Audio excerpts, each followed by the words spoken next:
এক মাস পর পুরোদমে খুলেছে স্কুল কলেজ সহ সব ধরনের শিক্ষা প্রতিষ্ঠান। ক্লাসে ফিরতে পেরে উচ্ছ্বসিত শিক্ষার্থীরা।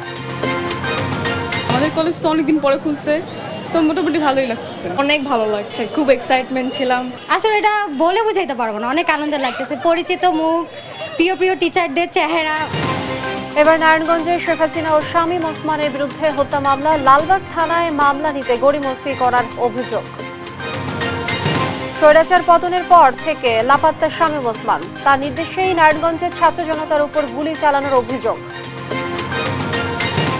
ভারতে চিকিৎসক ধর্ষণ হত্যাকাণ্ডে মমতার পদত্যাগ দাবিতে রাজপথে বাম কংগ্রেস। আরজি কর মেডিকেলে জামায়াতে নিষেধাজ্ঞা।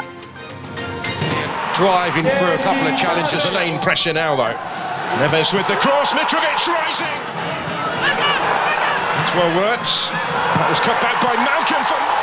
He's got himself another one. এবং এগিয়ে থেকেও সৌদি সুপার কাপের ফাইনালের স্বপ্ন ভঙ্গ রোনালদোর। আল নাসরের জয় দিয়ে লা লিগা শুরু বার্সেলোনার। দেখছিলেন শিরোনাম সংবাদ সকালের সঙ্গে আছি আমি লিনিয়া আফরোজ। এক মাস পর খুলেছে রাজধানী ঢাকা সহ দেশের সব ধরনের শিক্ষা প্রতিষ্ঠান। দেশব্যাপী কোটা সংস্কার আন্দোলন ঘিরে সংঘর্ষ ও প্রাণহানির ঘটনায় শিক্ষার্থীদের নিরাপত্তার কথা চিন্তা করে গত 17 জুলাই বন্ধ ঘোষণা করা হয় দেশের মাধ্যমিক ও উচ্চ মাধ্যমিক সব শিক্ষা প্রতিষ্ঠান ও পলিটেকনিক ইনস্টিটিউট। 15 আগস্ট শিক্ষা মন্ত্রণালয় এক নির্দেশনায় বিশ্ববিদ্যালয় সহ শিক্ষা মন্ত্রণালয়ের অধীন সব শিক্ষা প্রতিষ্ঠান খুলে দেওয়ার কথা জানানো হয়। এরই প্রেক্ষিতে খুলেছে সব ধরনের শিক্ষা প্রতিষ্ঠান। লম্বা সময় পর ক্লাসে ফিরতে পেরে উচ্ছ্বসিত শিক্ষার্থীরা। প্রথম দিন ক্লাসে উপস্থিতি ছিল প্রায় সব শিক্ষার্থী।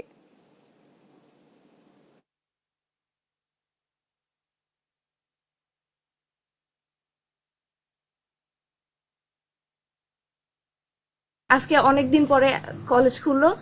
বৈষম্য বিরোধী আন্দোলনে যে ভাইরা আমাদের শহীদ হয়েছে, আমরা তাদের প্রতি শ্রদ্ধা জানাই। আমরা চাই যেন আমাদের পড়াশোনার সুযোগ সুবিধা আরো বাড়িয়ে দেওয়া হয়, যেন কোনো কোটা এই আন্দোলন যেন মুক্ত হয়ে গেছে, আমরা যেন ভালোভাবে পড়াশোনা করি। এবার রংপুর থেকে যুক্ত হচ্ছেন সহকর্মী রফিকুল ইসলাম। রফিকুল, শিক্ষা প্রতিষ্ঠান তো খুলেছে, শিক্ষা প্রতিষ্ঠানের শিক্ষার্থীদের উপস্থিতি কেমন দেখছেন আজকে, বিস্তারিত জানাবেন। লিনিয়া, আপনি যেমনটি বলছিলেন, আমরা এই মুহূর্তে রয়েছে রংপুর সরকারি বালিকা বিদ্যালয়ে।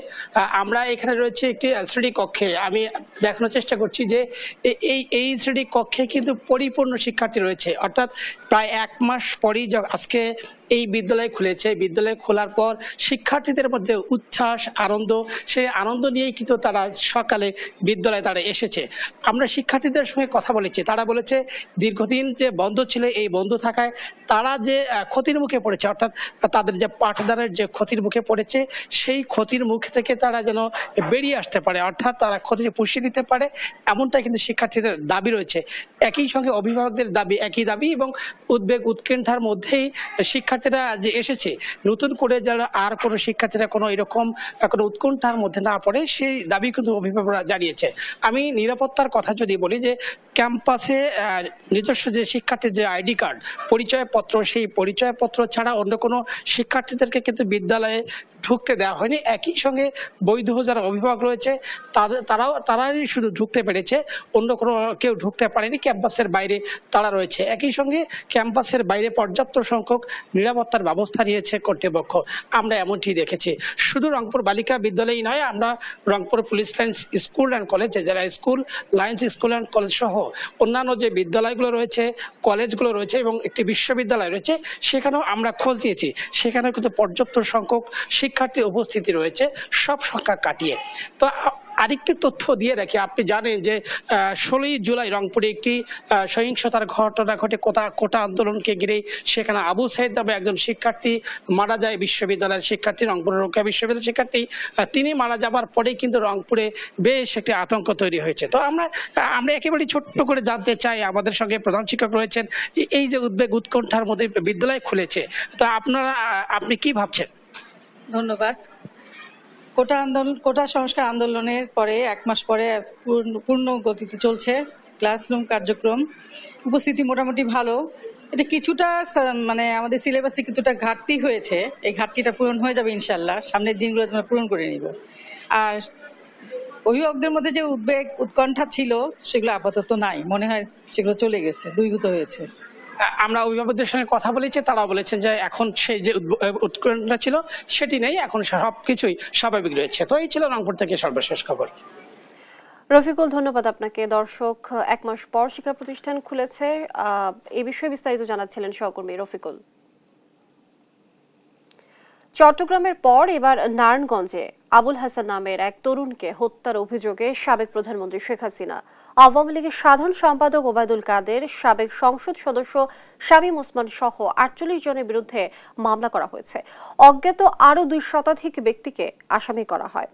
শনিবার রাতে নিহত আবুল হাসানের বড় ভাই আবুল বাশার বাদী হয়ে নারায়ণগঞ্জ সদর মডেল থানায় ওই হত্যা মামলাটি করেন। মামলার এজাহারে বাদী অভিযোগ করেন 5 আগস্ট বেলা 1:30টার দিকে শহরের মিশনপাড়া এলাকায় মামলার বাদীর ভাই আবুল হাসানকে সাবেক প্রধানমন্ত্রী শেখ হাসিনা সহ অপরাপর আসামি নির্দেশে শামীম ওসমানের ছেলে অয়ন ওসমান তাকে গুলি করে হত্যা করেন। 5 আগস্ট শেখ হাসিনার পদত্যাগ ঘোষণার কয়েক ঘন্টা আগে শহরের মিশনপাড়া এলাকায় গুলিবিদ্ধ হন আবুল হাসান। সেই সময় চাষারা এলাকায় আন্দোলনকারীদের সঙ্গে আওয়ামী লীগের নেতাকর্মীদের সংঘর্ষ চলছিল। তাকে উদ্ধার করে ঢাকা মেডিকেল কলেজ হাসপাতালে নেওয়া হয়। সেখানে চিকিৎসাধীন অবস্থায় 6 আগস্ট ভোরে মারা যান আবুল হাসান।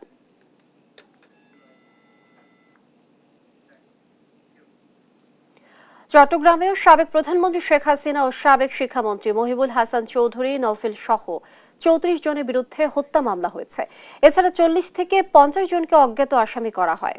চট্টগ্রামের বহদ্দারহাট এলাকায় কোটা সংস্কার আন্দোলনে কলেজ ছাত্র তানভীর সিদ্দিকী হত্যার অভিযোগে এ মামলা করা হয়। একেএম নাজিমকে সঙ্গে নিয়ে আপন অপর প্রতিবেদন। গেল 18 জুলাই বিকেলে চট্টগ্রামে শাটডাউন কর্মসূচি পালন করে বৈষম্য বিরোধী ছাত্র আন্দোলন। বহদ্দারহাট কাঁচাবাজার এলাকায় অবস্থান কর্মসূচিতে হামলা ও গুলি চালায় আওয়ামী লীগ নেতাকর্মীরা। গুলিবিদ্ধ হয় এইচএসসি পরীক্ষার্থী তানভীর সহ অনেকে। পরে চট্টগ্রাম মেডিকেল কলেজ হাসপাতালে নিয়ে গেলে তানভীরকে মৃত ঘোষণা করেন চিকিৎসক। এ ঘটনায় সাবেক প্রধানমন্ত্রী শেখ হাসিনা ও সাবেক শিক্ষামন্ত্রী মহিবুল হাসান চৌধুরী নওফেল সহ 34 জনের বিরুদ্ধে হত্যা মামলা হয়েছে চান্দগাঁও থানায়। শনিবার দুপুরে মামলাটি করেন নিহতের চাচা মোহাম্মদ পারভেজ। আসামি করা হয় ওয়ার্ড কাউন্সিলর এসরারুল হক এসরার, শৈবাল দাস সুমন ও নুরুল আজিম রনিকেও। অজ্ঞাত আরও 40-50 জন। এজাহারে উল্লেখ করা হয় শেখ হাসিনা ও নওফেলের নির্দেশেই পরিকল্পিতভাবে ঘটানো হয় হত্যাকাণ্ড। ওই দিনের ঘটনায় গুলিবিদ্ধ হয়ে মারা যায় চট্টগ্রাম বিশ্ববিদ্যালয়ের ছাত্র হৃদয়চন্দ্র তরুয়া ও পথচারী সাইমনও। এ নিয়ে শনিবার দুপুর পর্যন্ত শেখ হাসিনার বিরুদ্ধে 6টি মামলা হয়েছে। এর মধ্যে 5টি খুন ও 1টি অপহরণ মামলা। তবে তানভীর হত্যা মামলাটি চট্টগ্রামে তার বিরুদ্ধে করা প্রথম মামলা। আপন অপু, নিউজ ডেস্ক, দেশ টিভি। এবার রাজধানীর আইডিয়াল কলেজের শিক্ষার্থী খালিদ হাসান সাইফুল্লাহ হত্যায় সাবেক প্রধানমন্ত্রী শেখ হাসিনা সহ আওয়ামী লীগের শীর্ষ নেতৃবৃন্দ ও প্রশাসনের 91 জন ঊর্ধ্বতন কর্মকর্তার নামে রাজধানীর লালবাগ থানায় এজাহার দায়ের করা হয়েছে। দ্রুতই মামলা নেওয়া হবে বলে জানিয়েছে বাদী ও আইনজীবী। আরও জানাচ্ছেন এনআই নাহিদ।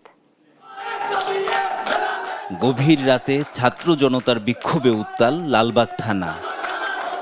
গেল 18 জুলাই সন্ধ্যায় রাজধানীর আজিমপুরে সরকারি আবাসিক এলাকায় বৈষম্য বিরোধী ছাত্র আন্দোলনের শান্তিপূর্ণ মিছিলে পুলিশের গুলিতে গুরুতর আহত হন ধানমন্ডির আইডিয়াল কলেজের প্রথম বর্ষের শিক্ষার্থী খালিদ হাসান সাইফুল্লাহ। পরে সেদিন রাতেই ঢাকা মেডিকেল কলেজ হাসপাতালে চিকিৎসাধীন অবস্থায় মারা যায় ওই শিক্ষার্থী। ওনার এই দিকটাতে গুলি লাগছে প্রায়, আর বুক তো পুরাটাই 6টা গুলিতে ভরা, আর প্রচণ্ড রক্ত জড়িত অবস্থায় ওরে 4-5 জন ধরে নিয়ে গেছে। ওর বাবা জানছে আপনার অ্যাপ্রক্স লেট নাইট প্রায় 11 থেকে 12টা এই সময় আর কি ওর বাবা জানছে। ছেলে হত্যার মামলা করতে এসেছেন বাবা, জানান পুলিশের ঊর্ধ্বতন কর্মকর্তা এজাহার গ্রহণ করেছেন। ডিসি স্যার গ্রহণ করেছেন, উনি রিসিভ করে দিয়েছেন। আগামীকাল ওনারা ইন্টারনালি একটা মিটিংয়ে বসবেন। আজকের 18 তারিখে বিকাল 5টা নাগাদ আমরা ফাইনালি কেসটা দাখিল হয়েছে কিনা আমরা জানতে পারবো। সাবেক প্রধানমন্ত্রী শেখ হাসিনা, আওয়ামী লীগের সাধারণ সম্পাদক ওবায়দুল কাদের, সাবেক তথ্য প্রতিমন্ত্রী মোহাম্মদ এ আরাফাত, সাবেক আইনমন্ত্রী আনিসুল হক সহ 91 জনকে ও অজ্ঞাতনামা পরিচয়ে আরও 200 জনকে আসামি করে এজাহার জমা দেওয়া হয়েছে বলে জানান এ আইনজীবী। তাকে বুলেটের মাধ্যমে শহীদ করা হয়েছে, তার বিচারটা যেন নিশ্চিত হয়, সে বিচারের ক্ষেত্রে আপনাদেরও অগ্রভূমিকা পালন করার জন্য আমরা উদাত্ত আহ্বান চালাচ্ছি। আমরা আশা করি যে এটা ন্যায় বিচার এখানে প্রতিষ্ঠিত হবে। সুষ্ঠু এবং নিরপেক্ষ তদন্তের মাধ্যমে দোষীদের সর্বোচ্চ শাস্তি চান খালিদ হাসান সাইফুল্লাহর বাবা। NI নাহিদ, দেশ টিভি, ঢাকা। আওয়ামী সরকারের পতনের পর থেকে লাপাত্তা নারায়ণগঞ্জের সাবেক এমপি শামীম ওসমান বিভিন্ন সময় বিরোধীদের দমন পীড়ন ও বিতর্কিত সব কর্মকাণ্ডের জন্য সমালোচিত এই এমপি ছিলেন শিল্প ও পরিবহন খাতে চাঁদাবাজির একচ্ছত্র অধিপতি। অভিযোগ রয়েছে তারই নির্দেশে নারায়ণগঞ্জে আন্দোলনকারীদের উপর চালানো হয়েছে গুলি। ডেস্ক রিপোর্টে আরো জানাচ্ছেন আপনপু। এমন সব বিতর্কিত বক্তব্যে বরাবরই সমালোচিত নারায়ণগঞ্জ 4 আসনের সাবেক সংসদ সদস্য শামীম ওসমান। গডফাদার হিসেবে পরিচিত শামীম ওসমান 3 আগস্ট পর্যন্ত সরব ছিলেন এলাকায়। শিক্ষার্থীদের আন্দোলন চলাকালে অস্ত্রধারী ছাত্রলীগ, যুবলীগ সহ গাড়িবহর নিয়ে মহড়া দেন তিনি। বিক্ষোভকারীদের উপর গুলি ছোড়ে তার ছেলে অয়ন ওসমান সহ অন্যরা। এছাড়া শহরের বিভিন্ন এলাকায় হামলা চালায় তার অনুসারীরা। তারা নিজেরা অস্ত্রশস্ত্র নিয়ে ছাত্র জনতার উপর হামলা করছেন, গুলি করে রেখেছেন। তাদের যে গং, তারা যে অস্ত্র দিয়ে গুলি করে সেখানে মানুষকে গুলিবিদ্ধ করেছে, হত্যা করে ইয়াকুব সেখানে হত্যা হয়েছে। এই হত্যার বিচার আমরা চাই। সবশেষ দ্বাদশ সংসদ নির্বাচনের হলফনামায় দেয়া তথ্যে জানা যায় গেল 10 বছরে 3 গুণের বেশি বেড়েছে শামীম ওসমানের অস্থাবর সম্পত্তি। মালিক হয়েছেন 12 গুণের বেশি কৃষি জমির। রয়েছে পূর্বাচলে রাজুকের 10 কাঠার প্লট সহ 2টি টয়োটা ল্যান্ড ক্রুজার গাড়ি। পণ্য, জ্বালানি তেল আমদানি, পরিবহন ও সরবরাহের একাধিক প্রতিষ্ঠানকে দেখিয়েছেন আয়ের উৎস। অভিযোগ আছে সদর ও বন্দর উপজেলার সব সরকারি অফিসের নিয়ন্ত্রণ ছিল শামীম ওসমান ও তার অনুসারীদের হাতে। চাঁদাবাজি, জমি দখল, পরিবহন ও শিল্প খাতের নিয়ন্ত্রণও তারাই করত। শামীম ওসমানের ছেলে অয়ন ওসমান ইন্টারনেট সংযোগের ব্যবসা করতেন। তার ভাতিজা আজমেরির দখলে ছিল ফতুল্লার বিসিক শিল্পনগরী সহ শহরের জুট সেক্টর। তাদের ভয়ে মুখ খুলতে পারত না কেউ। কথা বলার সাহস ছিল না। এটি শুধুমাত্র তার এই ত্রাসের রাজত্বের কারণে। ফলে নারায়ণগঞ্জের যে গডফাদার, যে ত্রাসের রাজত্ব কায়েম করেছে, যে সন্ত্রাসের রাজত্ব কায়েম করেছে, যেভাবে টাকা কামিয়েছে, সেই টাকাগুলোকে আমরা অনতিবিলম্বে প্রশাসনকে দাবি করব তার সমস্ত সম্পত্তি বাজেয়াপ্ত করে সরকারি কোষাগারে জমা করা হোক। এমন কোনো মহল্লা, এমন কোনো ওয়ার্ড, এমন কোনো বাড়িঘর নাই যেখানে সে সন্ত্রাস বা সন্ত্রাসীদের লালন না করত। সে প্রত্যেকটা জায়গায় তার লোক সেট আপ করে রেখেছে। তা আমি বিশ্বাস করি এগুলোর সুষ্ঠু তদন্ত হওয়া উচিত। নারায়ণগঞ্জ 4 আসন থেকে 4 বার সংসদ সদস্য নির্বাচিত হন শামীম ওসমান। নিউজ ডেস্ক, দেশ টিভি। রাজশাহী মহানগরের রানীনগর এলাকার সাকিব আঞ্জুম বরেন্দ্র বিশ্ববিদ্যালয় থেকে কম্পিউটার সায়েন্সে স্নাতকোত্তর করেন তিনি। বাবার কসমেটিক্স ব্যবসার দোকানে বসে ঠিকই চলছিল সংসার, আরেকটু স্বাচ্ছন্দ্যে চলতে যেতে চেয়েছিলেন বিদেশে, কিন্তু 5 আগস্ট একটা বুলেট চুরমার করে দেয় সব স্বপ্ন। কাজী সাহেদের প্রতিবেদন, জানাচ্ছেন টুম্পা আফরোজ। বৈষম্য বিরোধী ছাত্র আন্দোলনের শুরু থেকে 3 ভাই সাকিব, সজীব ও আসিফ ছিলেন রাজপথে। শিক্ষার্থীদের সাথে কাঁধে কাঁধ মিলিয়ে স্লোগানে মিছিলে কাঁপিয়েছেন রাজপথ। 5 আগস্ট সজীব ও আসিফ বাড়ি ফিরলেও সাকিব ফিরেছেন লাশ হয়ে। 5 আগস্ট মিছিলের কথা বলে বাড়ি থেকে বের হন 3 ভাই। দুপুরে হঠাৎ গোলাগুলির বিকট শব্দ। বিকেলে একটি অপরিচিত নম্বর থেকে ফোনে জানতে পারেন বড় ছেলে সাকিব আহত হয়েছেন। ছুটে যান হাসপাতালে। বড় ছেলের মোবাইল থেকে একজন রিং দিয়ে বলছে যে আপনার ছেলে ইনজুরি হয়েছে। আর কিছু বললো না। কোথায় আছেন? না তো শাহ মুকদুম কলেজের এখানে আসেন। রাজশাহী মেডিকেল কলেজ হাসপাতালের ওয়ার্ডে ওয়ার্ডে খুঁজতে থাকেন ছেলেকে, কিন্তু কোথাও নেই। পরে মেজ ছেলে সজীবের ফোনে জানতে পারেন গুলিবিদ্ধ হয়ে মারা গেছেন বৈষম্য বিরোধী আন্দোলনের সৈনিক সাকিব। আমরা রাজশাহী মেডিকেল কলেজে যাই 1 ঘন্টা পাগলের মতন খালি খুঁজছি, এই ওয়ার্ড ওই ওয়ার্ড, এই ওটি ওই ওটি। ঘন্টাখানিক পর আবার আরেক ভাইস্তে আর আমার মেজো ছেলে লাশ দেখতে পায়, বলছে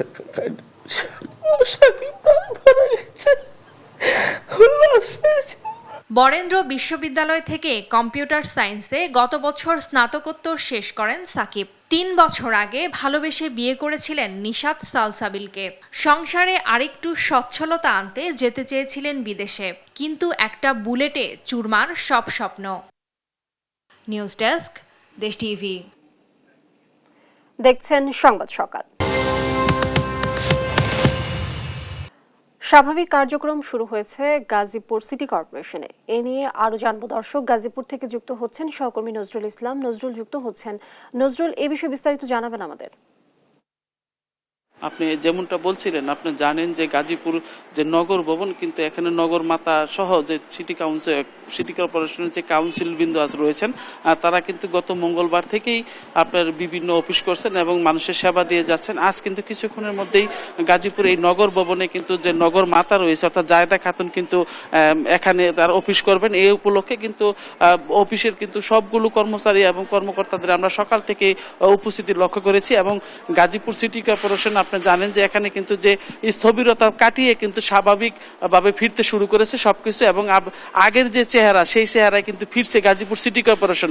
অর্থাৎ যে সাধারণ মানুষ রয়েছেন তারা কিন্তু এখান থেকে সেবা নিচ্ছেন। এবং আপনি জানেন যে গাজীপুরে কিন্তু দুর্বৃত্তদের হামলায় তার বাসভবন এবং গাজীপুর সিটি কর্পোরেশনের জোনাল অফিসগুলো কিন্তু ব্যাপক ভাঙচুর এবং অগ্নিসংযোগ করা হয়েছে, এবং সিটি কর্পোরেশনের বেশ কিছু গাড়িতে কিন্তু অগ্নিসংযোগ করা হয়েছে। তারপরেও কিন্তু গাজীপুরের যে মেয়র রয়েছেন উনি কিন্তু বাসায় বসেও সাধারণ মানুষে কিন্তু বিভিন্ন সেবা দিয়ে গেছেন, এবং প্রতিটি অফিসে কিন্তু উনি মঙ্গলবার থেকে কিন্তু গাজীপুর যে জোনাল অফিসগুলো রয়েছে সেই জোনাল অফিসগুলোতে মঙ্গলবার থেকে কিন্তু উনি অফিস করছেন এবং সব অফিসগুলোতে কিন্তু খোঁজ খবর রাখছেন এবং তদারকি করছেন। আমরা এই আপৎকালীন সময়েও দেখেছি ওনাকে যে মানে বিভিন্ন অফিসের খোঁজ খবর নিয়েছেন এবং সব জায়গায় কিন্তু খোঁজ খবর রেখেছেন, তো নিয়মিত খোঁজ খবর রাখছেন। আজকে কিন্তু উনি এই গাজীপুর যে নগর ভবন রয়েছে সেই নগর ভবনে কিছুক্ষণের মধ্যেই ওনার আসার কথা রয়েছে। এই উপলক্ষে কিন্তু নগর ভবনের প্রতিটি দপ্তরে এবং আপনারা দেখেছি যে মানুষের যে আনাগোনা কিন্তু নগর ভবনে বেড়েছে, এবং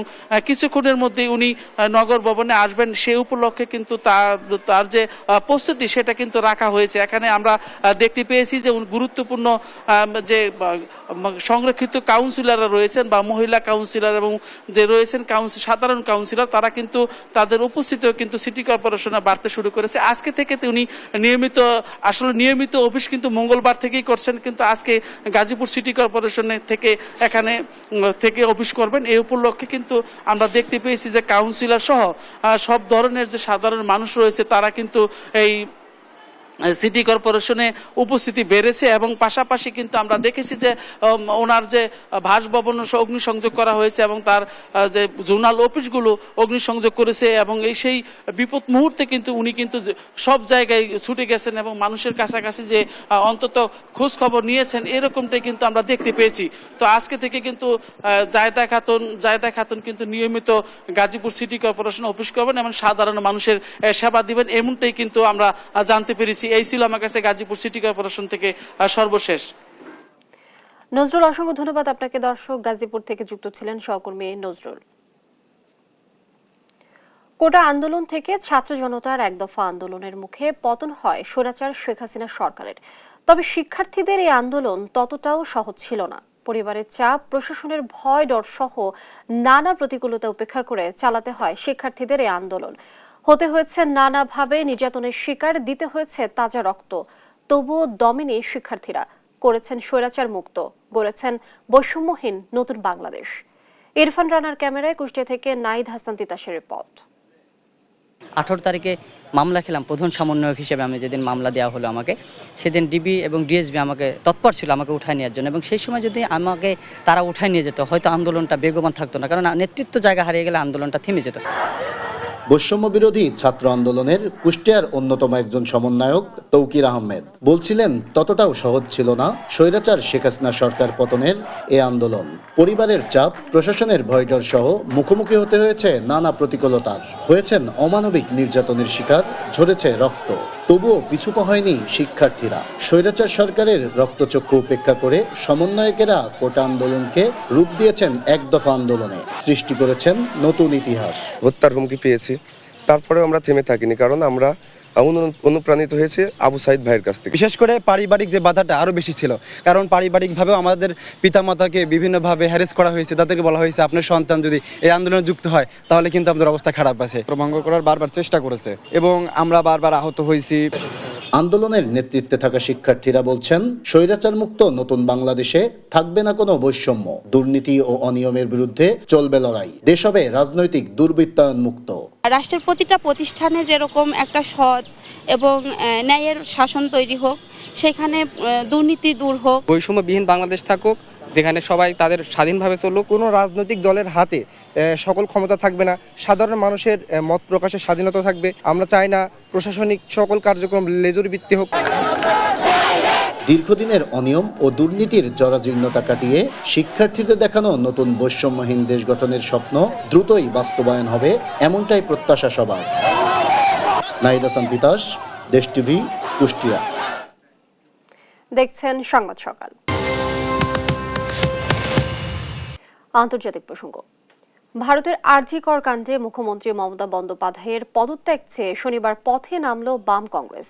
কলকাতার রাসবিহারী মোড় থেকে এই মিছিল শুরু হয়ে একাডেমি অফ ফাইন আর্টসের সামনে গিয়ে শেষ হয়। লোকসভা ভোটের পর কেন্দ্রীয়ভাবে এটাই ছিল বাম কংগ্রেসের যৌথ কর্মসূচি। মিছিল শুরুর সময়ে তুমুল বৃষ্টি শুরু। বৃষ্টি স্নাত হয়ে মিছিলে হাঁটেন বামফ্রন্ট চেয়ারম্যান বিমান বসু, প্রবীণ কংগ্রেস নেতা প্রদীপ ভট্টাচার্য, সিপিএম পলিট ব্যুরোর সদস্য সূর্যকান্ত মিশ্র, রাজ্য সম্পাদক মোহাম্মদ সেলিম। মুখ্যমন্ত্রী রাজ্যের স্বাস্থ্যমন্ত্রী হয়েও একজন চিকিৎসককে কর্মস্থলে নিরাপত্তা দিতে পারেননি, তাই তার ইস্তফা দেওয়া উচিত বলে দাবি তোলেন নেতারা। এদিকে এর জবাবে তৃণমূল নেতা কুণাল ঘোষ বলেন, বাংলার সিপিএম কংগ্রেস বিজেপির দালাল, তাই রাজ্যকে অস্থিতিশীল করতে চক্রান্ত করছে বলে জানান তিনি।